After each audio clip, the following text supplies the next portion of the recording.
Bonjour à chacun de nous et bon dimanche à tous.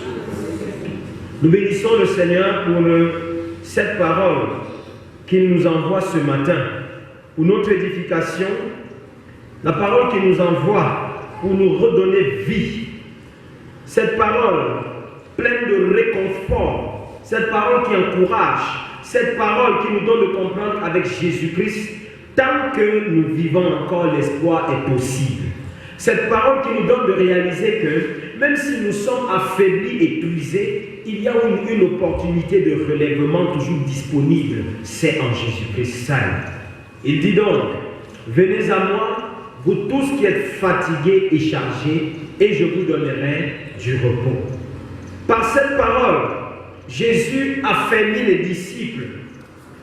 Mais il est important pour nous de comprendre dans quel contexte est-ce que Jésus parle aux siens. En effet, Jean est emprisonné et envoie des messagers vers Jésus afin de s'interroger sur sa messianité. Jean se pose la question, si Jésus est le Messie qu'on attendait, ou alors est-ce qu'il faut attendre un autre Messie? Autrement dit, si tu es le Messie que moi-même j'ai annoncé, qu'est-ce que moi je fais en prison? Si tu es venu libérer ceux qui sont captifs, commence par me libérer. Jésus donne à Jean la réponse qu'il doit entendre. Les aveugles voient, les boiteux marchent et le royaume des cieux est prêché. Jésus se retourne ensuite, proclame la parole de Dieu et parle, interpelle, reproche les villes qui ont reçu la parole de Dieu et qui ont vu la démonstration de sa puissance, mais qui sont restées incrédules. Il parle notamment des cités de Bethsaïda et de Chorazin. Bethsaïda et Chorazin sont un peu comme les personnes qui écoutent la parole de Dieu, des personnes qui voient la démonstration de la puissance de Dieu au travers des guérisons, au travers des libérations, au travers des démons qui sont chassés, mais restent incrédules. Jésus dit donc à ceux-là, vous avez écouté la parole, vous avez vu la puissance de Dieu, mais vos cœurs sont restés inchangés. Je vous assure que au jour du jugement, Sodome et Gomorrhe sera traité moins rigoureusement que vous. Vous savez comment Dieu a traité Sodome et Gomorrhe? En détruisant par le feu. Dieu dit à quelqu'un que le sort de Sodome et Gomorrhe sera préférable au tien. Ça veut dire que ta situation est très compliquée. Alors il se retourne enfin vers les disciples et leur parle. Il leur dit quelle est sa mission. Il leur dit qu'est-ce qu'il est venu faire. Il leur précise encore ce qu'il représente pour ceux qui sont à lui. Il dit, venez à moi, vous tous qui êtes fatigués et chargés, et je vous donnerai du repos. À quoi ou à qui fait-il référence quand il parle de ceux qui sont fatigués et chargés? Les personnes fatiguées dont parle Jésus, ce sont les vulnérables de son temps, la couche faible de la société juive, à savoir les veuves, les orphelins et les pauvres de la société. Il s'agit également de ceux qui sont fatigués d'entendre les discours, les prédications harassantes, fatigantes des scribes et des pharisiens.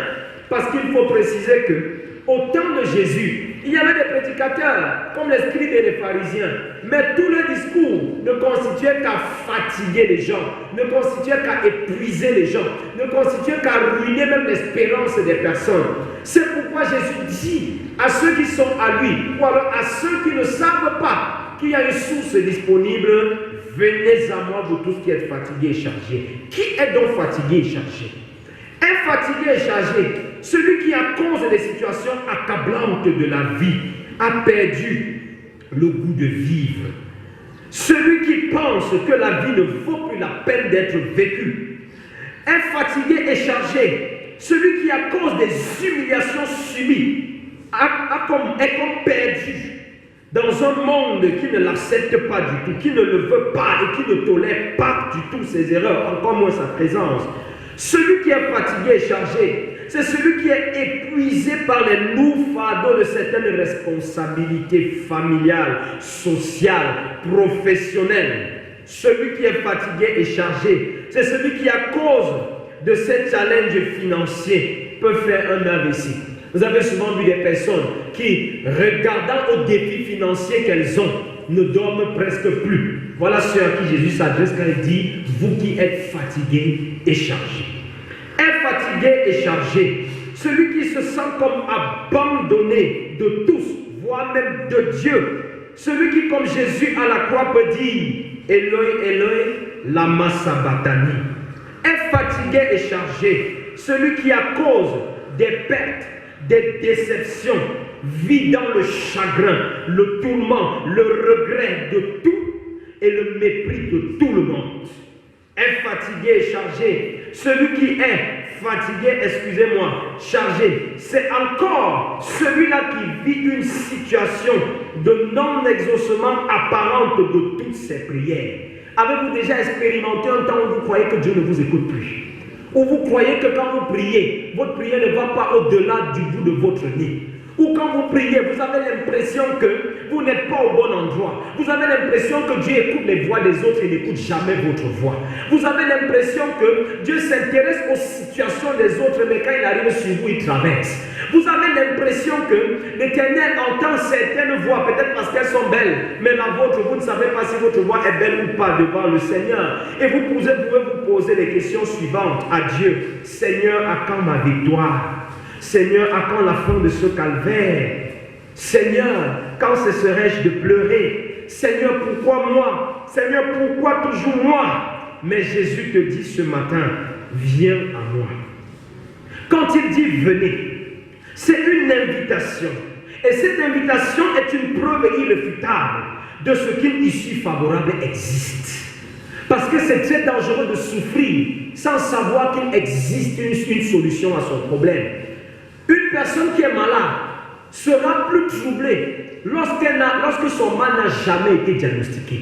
Vous savez tous que quand tu es malade, tant qu'un médecin ne t'a pas dit que tu souffres de tel mal, tu restes troublé et perturbé au-dedans de toi. Jésus dit donc, venez à moi. Il s'indique ici comme étant celui-là auprès de qui vous pouvez vous décharger. Celui auprès de qui vous pouvez avoir la paix. Quand il dit venez, c'est la preuve de ce qu'il existe un endroit où on peut, disais-je, se décharger, où nos larmes peuvent être essuyées, un endroit où la consolation est certaine. Et le livre de la Révélation nous dit, je cite, et Dieu essuiera toutes larmes de leurs yeux. Je dis à quelqu'un qui pleurait, il existe un mouchoir qui peut essuyer tes yeux, c'est Jésus-Christ. Quand il dit venez, venez donc à Jésus. Car il est la personne idéale qui vous accorde le repos véritable. Il a dit, je vous donnerai le repos. Le repos ici renvoie à quoi? À la cessation des peines. Le repos renvoie à la quiétude. Le repos renvoie à la tranquillité. Le repos renvoie à l'exemption de toute douleur et de toute peine d'esprit. Le repos de Jésus, c'est la tranquillité intérieure que vous expérimentez, même quand à l'extérieur vous recevez des coups. On peut continuer à recevoir des coups, mais parce qu'on vit dans le repos de Dieu, on n'est pas influencé par les coups que nous recevons. Vous vous souvenez un peu de l'expérience des disciples lorsqu'on les a tabassés parce qu'ils prêchaient Jésus. La Bible dit qu'ils se sont levés, ils dansaient et se réjouissaient parce qu'ils ont été fouettés au nom de Jésus. Pourquoi est-ce qu'ils se réjouissent? Parce qu'ils ont le repos à l'intérieur d'eux-mêmes. Étienne vivait le repos. Pendant qu'il était lapidé, il lève les yeux au ciel et il dit, je vois le Seigneur, je vois son trône et je vois le Fils de l'homme assis à la droite. Celui qui vit dans le repos de Jésus, même lorsqu'il est persécuté, il n'a pas mal, mais il rend plutôt grâce à Dieu.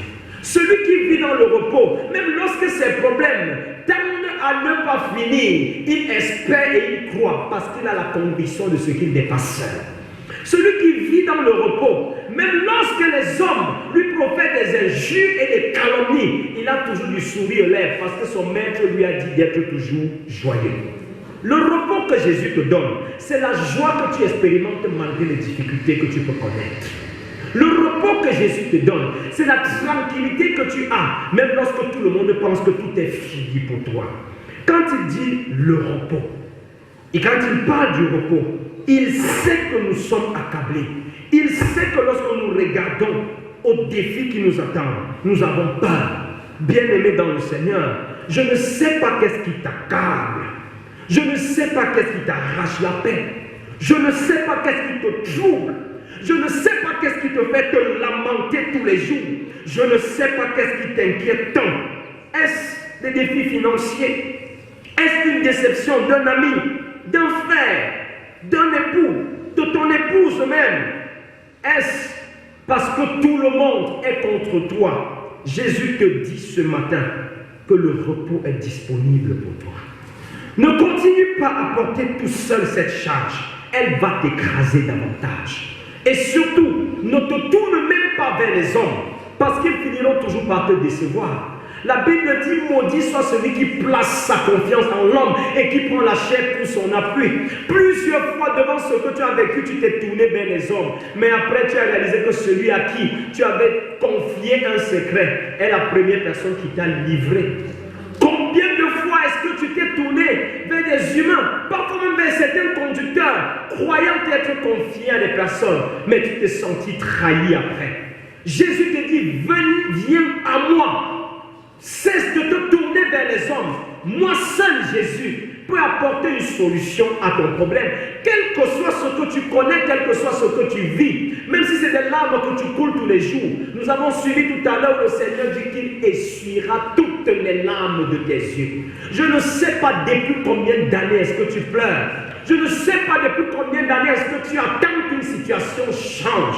Depuis combien d'années est-ce que tu es fatigué, tu ne pries même plus. Tu arrives au niveau où tu dis, Seigneur, fais ce que tu veux. Seigneur, fais comme tu veux.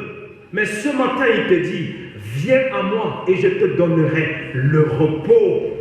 Vous êtes épuisés certainement par un péché qui règne en maître sur vous, par un péché qui vous écrase, par un péché que vous confessez tous les jours, mais commettez encore. Autant de fois vous avez confessé ce péché, autant vous l'avez encore repris. À vous aussi, Jésus parle ce matin et il dit, venez à moi vous tous qui êtes fatigués et chargés. Dans tous les cas, lorsque nous venons dans la présence de Dieu, quelque part c'est parce que nous avons quelque chose qui nous fatigue. Quelque part c'est parce que nous avons une situation qui nous écrase. Quelque part, même si nous sourions, à l'intérieur de nous, nous versons des larmes profondes. Mais le Seigneur ce matin, il nous enseigne, il nous convainc, il nous persuade de ce qu'il a la capacité, de ce qu'il a le pouvoir de nous décharger. Il y a des choses qui certainement t'ont troublé depuis des années, au point où tu n'en parlais plus à personne. Ne continue pas à laisser cette affaire ronger ton cœur.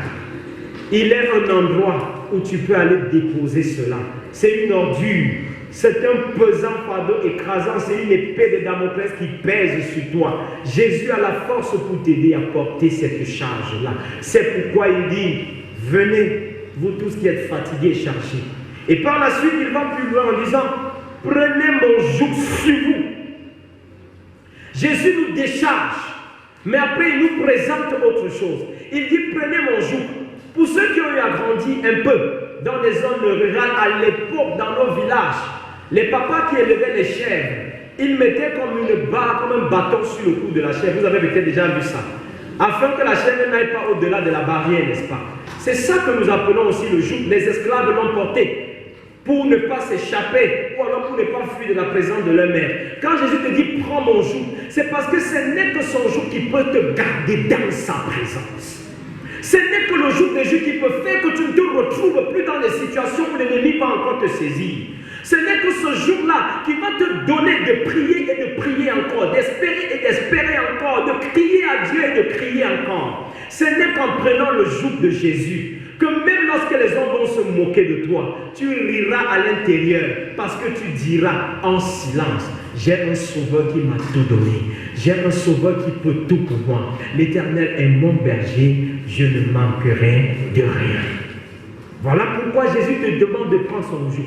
Et il va avec plus précision te dire au verset 31, car mon joug est doux et mon fardeau est léger. Jésus ne te donnera jamais une charge qui va t'écraser.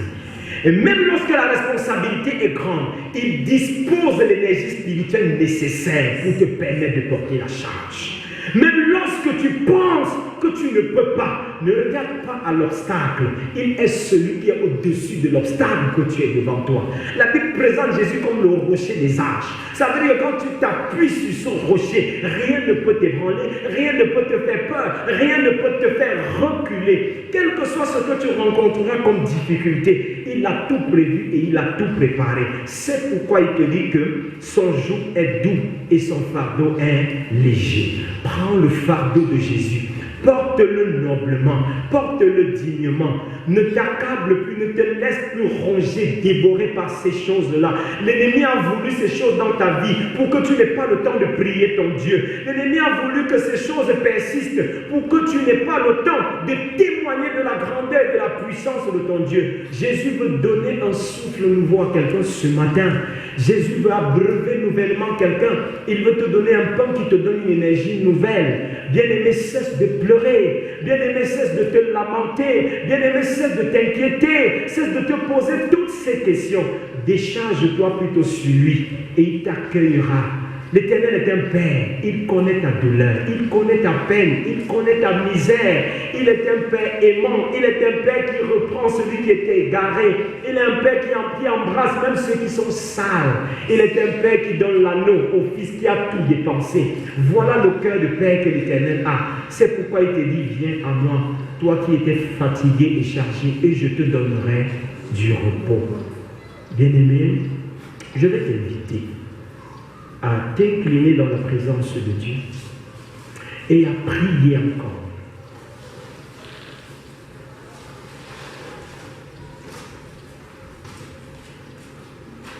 À présenter à Jésus ce ou ces fardeaux.